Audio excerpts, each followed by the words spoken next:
You may have realized that being healthy feels different than it did in the past now that you're over 50. If you want to maximize your health potential but don't have time to read through overwhelming pages of Google links, this is the show for you. Welcome to Healthy Tips After 50.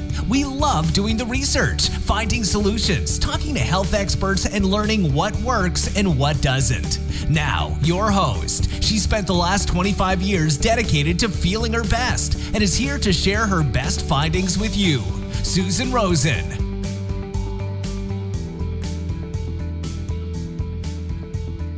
Hello, everyone. This is your host, Susan Rosen. And today I have a very interesting guest. And I think she's going to give us a lot of information for a lot of us, both personally and for our people we love and parents and siblings and so on and so forth. Anyways, her name is Linda Fodrini-Johnson. Fodrini-Johnson, sorry. Right. And she's going to talk to us about elder care and her lovely book that she has as well. And so, Linda, take it away. Tell us about what you've been doing and how you ended up Here. Yes, here doing what you're doing. The gift of a lifetime. Yeah, and you know, and give us all the good information Okay. that you have and that we need. Well, I have been involved in the field of elder care for 40 years. I can't believe that because I'm just a day or two over 40 myself. Of course. But anyway, I started my career kind of late in my life, had children first, then went back to school and started to be a geriatric care manager. And at that same time as doing that social work part, I got my license as a family therapist. And then because I have creative ideas, I left the nonprofits and started my own business and called it Elder Care Services, kind of a boring name now that I look back on that. But at the time it worked 40 years ago. Yes.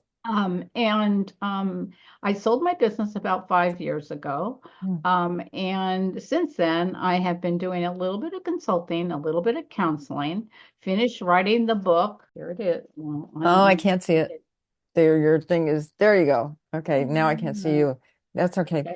Yeah, it's the Empowered Caregiver. You can get it on Amazon. Okay. Anyway, I finally put all my wisdom in that book that I was told to do for 10 years. And I finally, after retirement and selling my business, I had time to do that. But I continued doing support groups. And what I have found over the years post owning a business with 200 employees is to do support groups and do some work myself instead of having employees do that work, because I love the work that we did as geriatric care managers. Now, those professionals call themselves aging life care professionals, and the organization is aginglifecare.org. If somebody needs to find somebody that did what I did and somewhat do now. Yeah. But doing consultations with older adults, lots of couples, and helping them write roadmaps for themselves when they're both able to do that. But one of the things that has been so prominent in the people I'm working with and in the field itself is mild cognitive impairment, Susan. And what that maybe some of your audience knows MCI. You know, we used to think that was a telecommunication company. Right. Now it's mild cognitive impairment. And I realize that most of us over the age of 65 have problems with our memory from time to time. And we go, oh my God, am I going down the Alzheimer track? Yeah. And that's exactly what happens. And I was so concerned with couples that when one of them has this diagnosis, the diagnosis becomes their life, and there's not much joy and happiness because they're worried about, am I going to get, or is my husband or my wife, my mom, my dad, whoever has this diagnosis, are they going to slip down the Alzheimer's slide? And to educate our public today, is about 50% of the people that get that diagnosis do develop a progressive dementia like Alzheimer's disease. Okay. And that's the most prominent of all the dementias is Alzheimer's disease. So there's new studies, probably in the last 5 to 10 years, on brain health and things to prevent our healthy brains going down that slope. Well, it's even more important when you have a diagnosis of MCI to say, what can I do to keep my brain healthy? So that's one thing I'm going to talk about with your audience today. Yes, please. And the other thing is some practical things that need to happen that aren't totally related to a healthy brain. Okay. So I'm going to start with the healthy brain stuff first. And this is good information. I can't go into detail because we don't have enough time, but maybe I could come back again sometime and we could talk just about healthy brains. Yes, absolutely. But these are the most important things. A diet, and it's the Mediterranean diet, which is the best diet to start. And in that diet, healthy fats, that's the thing that a lot of people aren't as aware of the importance. This is important for our brain health. And that means avocados, olive oil, walnuts, that we have a little bit of those healthy fats in every meal we have, our 3 meals. Maybe adding walnuts to your breakfast cereal, olive oil to a salad or vegetables, avocados again to salads, that you have done that. Okay, that's kind of easy, and everybody can look up the Mediterranean diet. It's the heart healthy diet too. And it allows at least 1 glass of wine, but they say that alcohol isn't that great for your brain. My clients, I say, well, can you do every other day a glass of wine instead of every day? So that seems to satisfy them, that they don't have to eliminate something that gives them pleasure. And that's important also. Yes, especially for your brain. For your brain. Yeah. And some of it is good for your body. You don't want to start drinking if you've never drank before. So don't add it to your daily routine.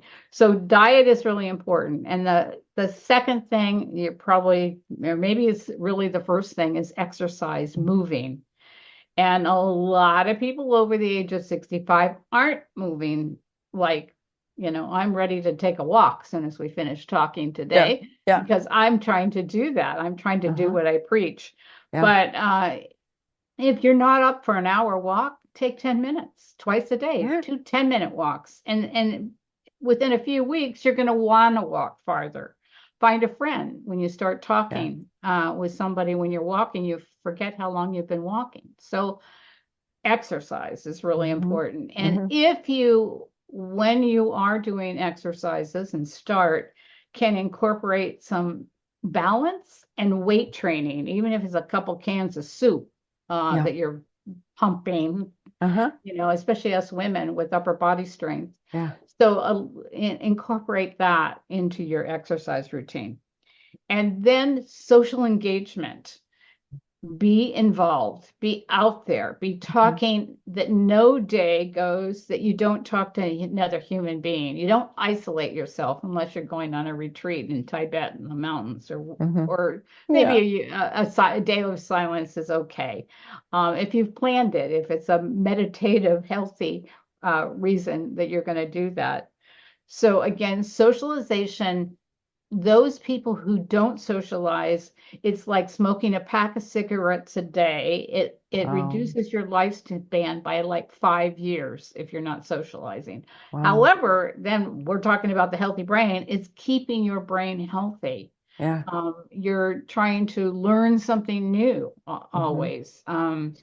Watch a program on PBS and then read a book on whatever you just watched. Stimulate that, and a book club, and whatever you can do to stimulate those neurons in your brain, because we'll talk about that when we talk about healthy brains. But so socialization is extremely important, and I think volunteering also adds to your length of life. And I've had clients that they really can't go out and paint or build things, but they could work in a thrift shop for 2 days a week, or just tagging things, or sitting behind the counter.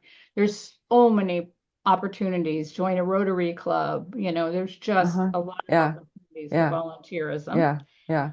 Yeah. And then our next two things are most recently been uncovered as important for brain health Uh-huh. and these people with MCI is sleep.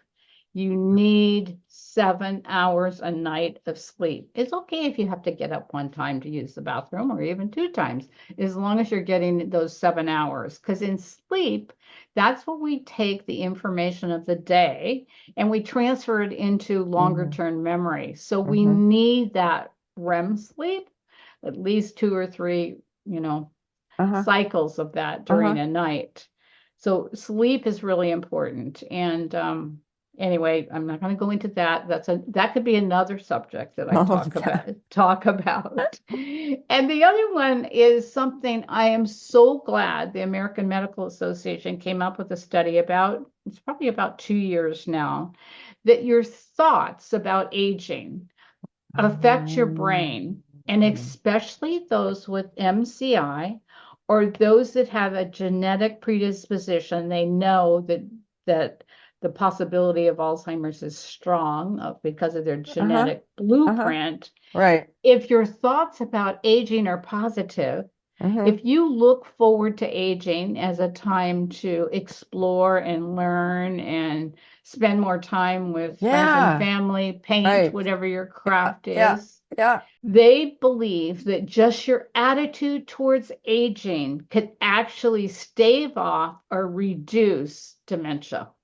And Wow. that's what their studies were showing. Wow. Even those that had the genetic blueprint for Uh-huh. Alzheimer's disease, that Uh-huh. had a positive outlook, were not converting to dementia. If your negative Wow. outlook was, oh, yeah, Interesting. I'm going to be in a wheelchair and I'm going to Yeah. be, Yeah.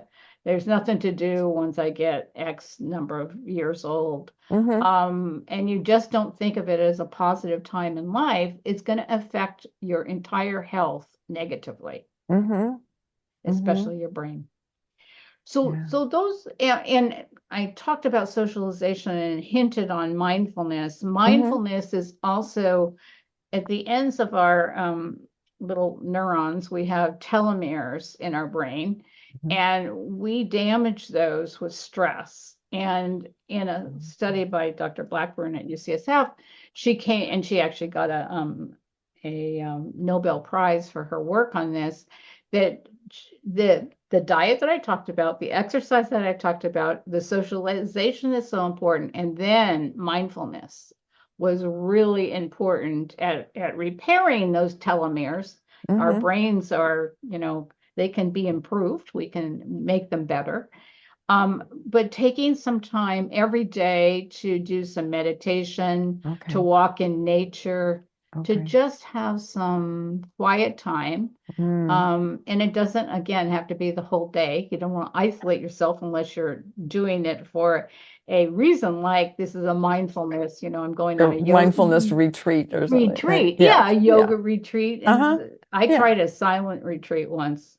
Didn't work. I needed to talk. Um, but I tried. I Uh-huh. was almost successful. That was a long time ago. Maybe I could be more successful now that Probably I'm now. older. Yes. Yeah, yeah.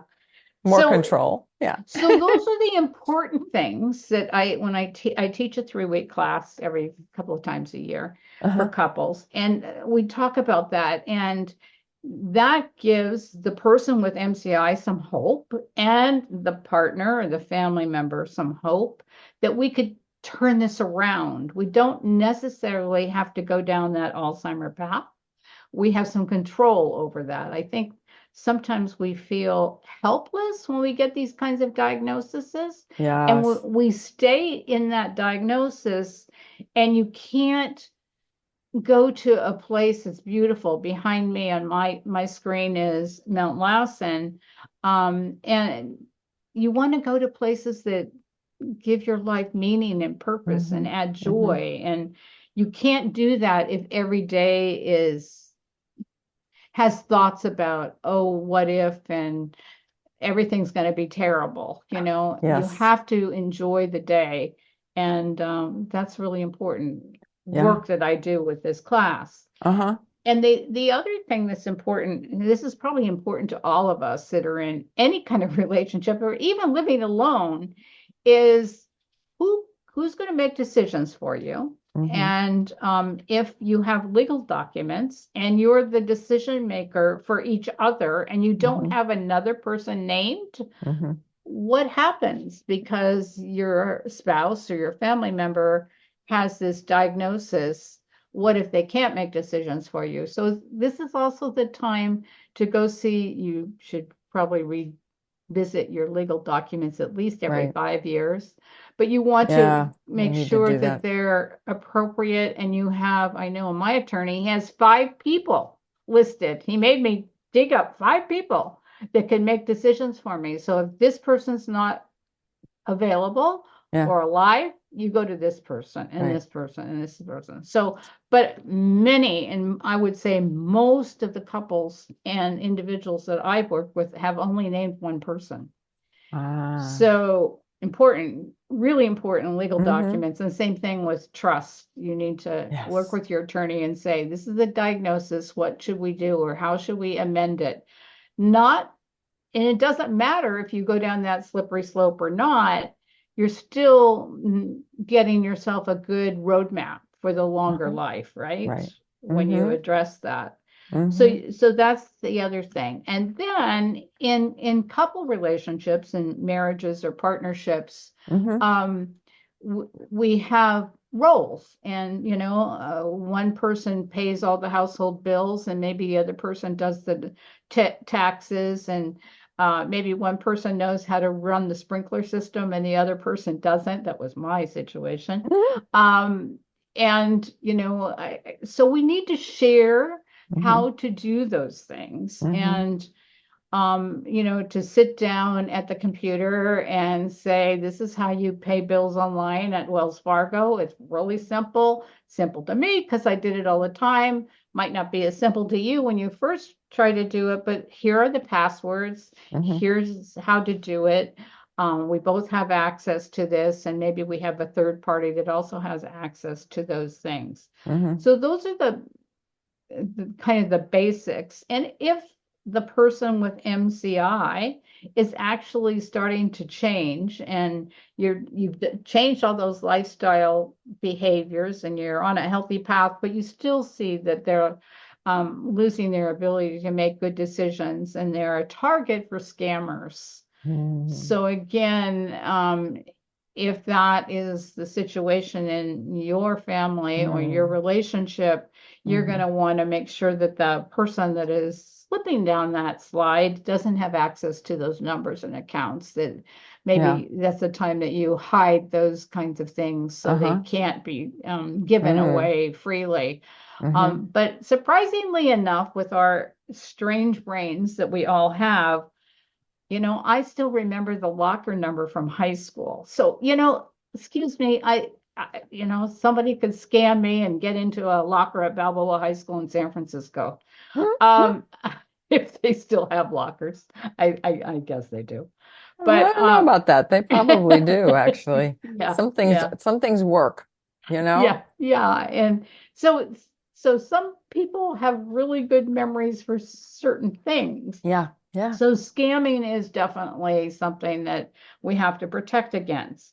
But then there's access to things like utilities. Mm. You have to make sure now, like both parties are healthy, that you could either one of you can stop a service or get Mm-hmm. information on your accounts. Mm-hmm. So you'll want to check with your cable company, your That's a phone good company, thought. Yeah. the PG&E or electric or you Uh-huh. know, propane Right. company, whatever it is that Uh-huh. you have in your household.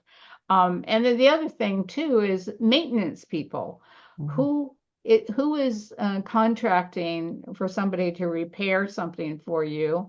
And usually the party that does that doesn't the refrigerator is going to be repaired or the water heater is going to be replaced, but besides you doing detective work, you don't know who that was. So you want to keep a list of those kinds of people Yeah. to Oh, that's a good contact. idea. Yeah. Yeah. So there's a lot to do. And once all that kind of stuff is done, it frees that couple or that individual who is, say, the primary caregiver, to have joy, to plan some Mm. trips, Mm. to do things, to Yeah. have fun, and not constantly be worried about the what ifs.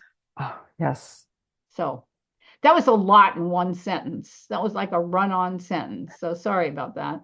No, no, it was great. It was great. So much good information. There's a And, lot. you know, that's why I record these things. Good thing. Well, yeah. Yeah. I mean, even if you have a great mind and a wonderful memory, you still can't remember everything. It's not the way the world works. It's not the way a brain works. And It the other, picks and chooses what it wants to remember. it does. Yeah. And the older we are, the more we have put in there, right? So Yes. retrieval takes longer. That's why, Yeah. that word or that place comes to you in the Yeah. middle of the night because you've had to go through all those little files in your brain to bring it up. Uh, Yeah. but one of the things, Susan, that I didn't talk about is, Mhm. this is for healthy couples and individuals that don't have, um, a problem or a diagnosis with MCI. Uh-huh. Yeah. I write a newspaper in our little local community, and I wrote an article. Do you know what your husband or wife wants? And it's like, so one of my friends saw me at a social event, retired attorney, mind you, and he said, Mhm. you know what? I've never asked her. And you talk about the end of life stuff, but you know, how about things like, well, if you had dementia, would you like to be in a memory care or you want to stay at home? Yeah, I mean, we don't ask those questions. Or, you know, there's an advanced healthcare directive, Mhm. um, Yep. written by the regents of the University of California called prepareformycare.org. Mhm. And it's in, big font in color, and it has clip art in it. And it's a great way to talk about things Mhm. because sometimes we have health events that aren't the end of our life, but we need somebody else to take Yes. control. So Mhm. have we shared with that other person what we want and don't want? Yeah. So it's a good guide, talking guide, even if you don't need to have the legal Uh-huh. paperwork done. Yeah. So I think that we need to share with people. I've told my kids if I ever get dementia, this is what I want.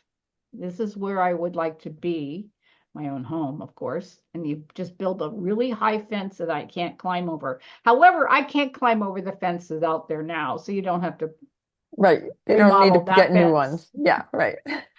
And I want pets and I want trees in my Uh, environment. And uh-huh.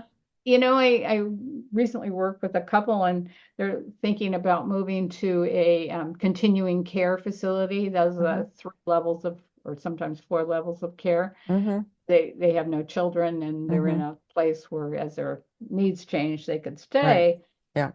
And the gentleman, when he was talking to me, he said, I want to be someplace where I can get on my bike, and he's a biker, and take off and get into some mountains or something. And Ah. his wife had never heard that before. So, Wow. so Interesting. so Yeah. sometimes we haven't shared things that Mm-hmm. are important to us Yeah. with that That's other true. person. Mm-hmm. Mm-hmm. Yeah. Yeah. It's interesting, huh? Yeah, it is interesting, and life Yeah. gets more interesting as we get older. This is very true. This is very true. Yeah, I just had a Yeah. friend of mine have a bike accident, and her whole world's ending right now for 12 weeks, right? And she Yeah. repairs, hopefully repairs, but after you're 70, you don't repair like you did when you were 40. Even after 60. Yeah, that's true. Yeah. Yeah. No. Takes longer. Oh yeah, it takes longer and sometimes doesn't you don't end up back where you started, No. right? I mean, I fell and broke my collarbone. This was about what 2019, I think. And if I just sit here and don't think about it, this shoulder is always lower than the other one, just because of how it healed, and and Yeah. one of those things that you can't. And I was supposed to go get um, therapy, right? Physical therapy at a certain point, which was also when everything closed down for COVID. Oh, So yeah. I never got any therapy. And So you that just never reminds me, know. people Yeah. with dementias or even early dementias during COVID Mhm. really suffered a lot. Oh, I bet. Oh, I bet. It was a terrible time, and we didn't know how to deal with, people in assisted living, and they isolated them in their rooms, and that is not why people Oh, I move there. know. Oh my God, yes. Oh my God. Yeah, it was Yeah. not At a, that point, they'd rather have COVID, I think, than I be think, isolated. yeah, Yeah. yeah. I was able to get in because I'm a licensed therapist, and the families couldn't get in, but I went in to see my clients. Yeah. Wow. But Wow. once a week isn't like 3 times a day having lunch with your friends, Yeah. dinner Oh, and yeah. breakfast. Yeah. Yeah. Yeah. No, yeah. I mean, it's, it was such a huge thing for just, excuse the use of the word, but normal people just trying to live their lives, right? I mean, even some 30-year-olds got isolated, And the had issues. teenagers and Yeah. college kids. Yeah. Yeah. Yeah. I mean, I think everyone is at some level is still dealing with the aftermath of that. hmm Yeah, we Yeah. are. Yeah. But thank goodness I sold my business the year before it started. Yes. Like 6 months, Yes. no, 7 months before it started. Oh my God. Oh Yeah. my God. Yeah. Wow. Yeah. Good timing. Great timing. And I'm glad I get to still kind of do the work Yeah. of what my business was about.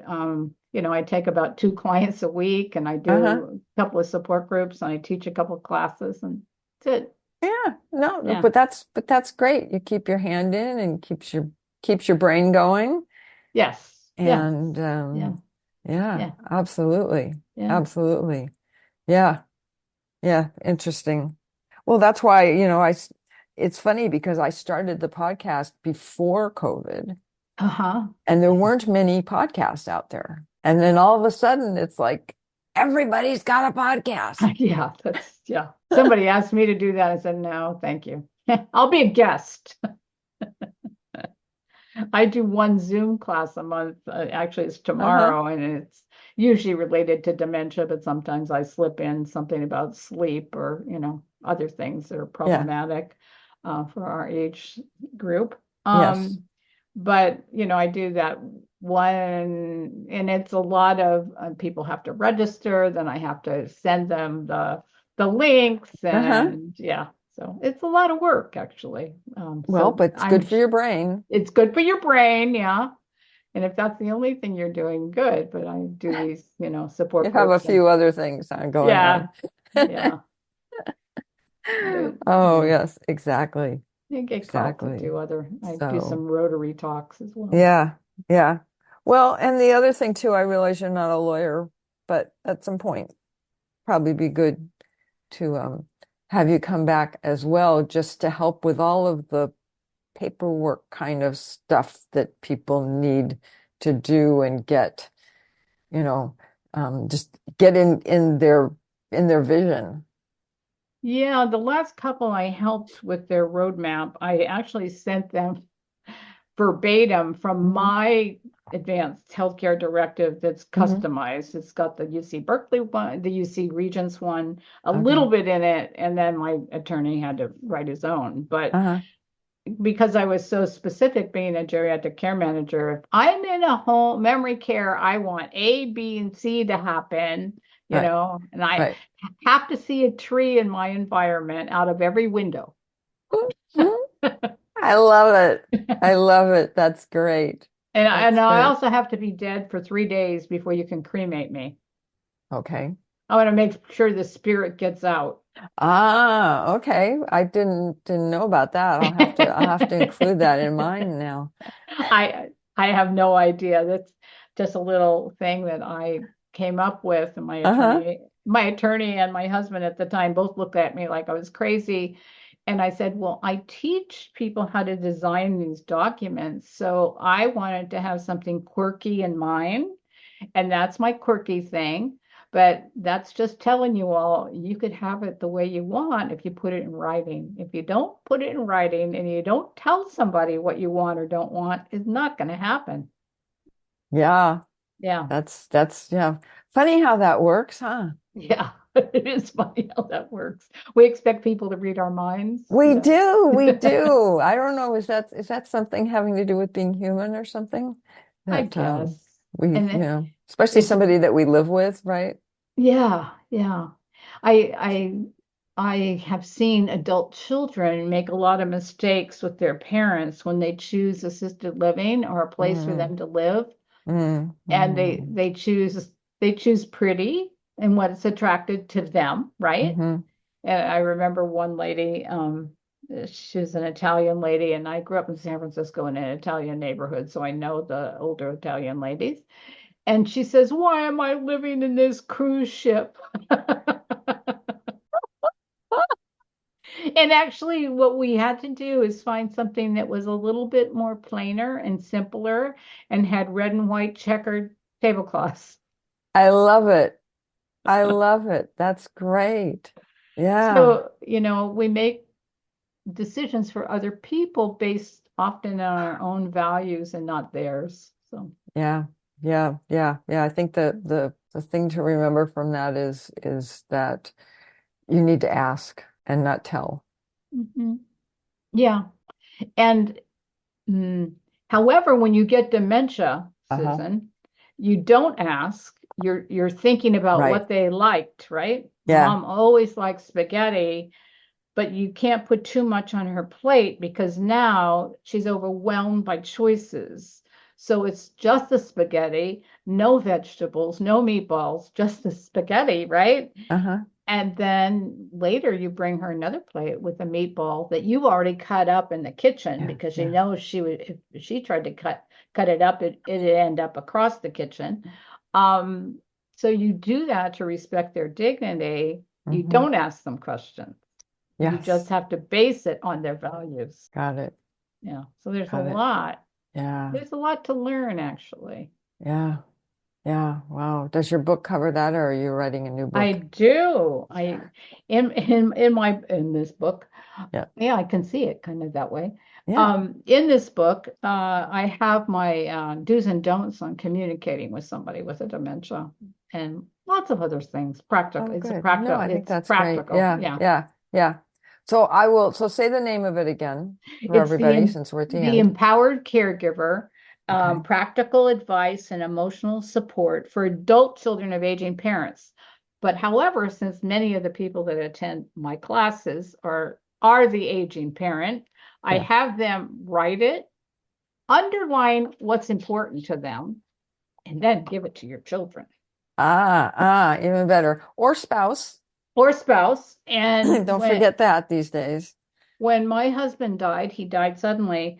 My Mm. kids were all saying what I should do. Mom should do this. And the other one of the kids said, read page 7 of mom's book. It's no shoulds.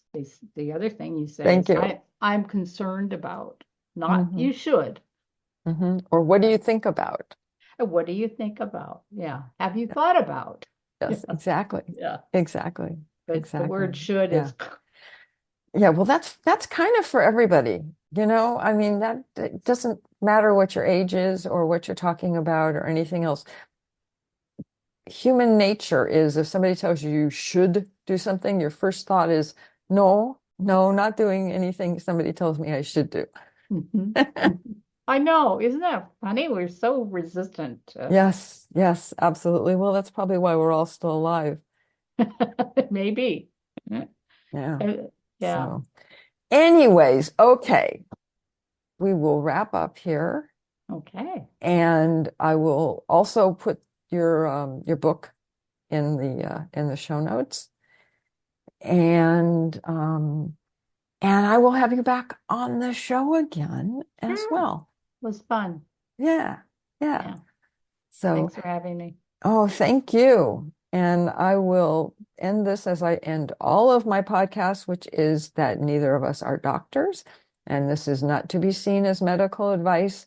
And if you are having problems with any of these things, please go and talk to a professional, be it a doctor or whatever, or to Linda, because she's a professional, but just in this part.